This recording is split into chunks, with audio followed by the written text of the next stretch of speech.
বাজার 60 টাকা এর কেজি। আমরা গরিব বেঁচে আছি খেয়ে ভত্তা ভাজি।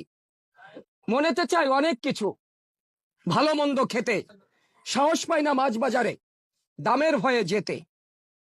ছোট ছোট ছেলে মেয়ে না বুঝে ধরে কত বায়না, দীর্ঘশ্বাস বুকে চেপে বলি বাবা, আমরা হলাম গরিব মানুষ, এসব কিছু খায় না। আয় হয় না 500 টাকা, মানুষ 8 জন, নুন আনতে পান্থা শেষ, পাই না কারোর মন। ভুলে গেছি গরুর গোস্ত, না মানি না মুখে, ওসব এখন ধনির পণ্য, তারা খেয়ে থাক না বেঁচে সুখে।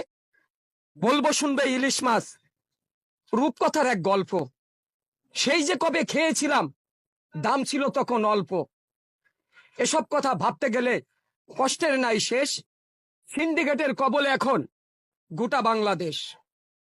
সিন্ডিকেট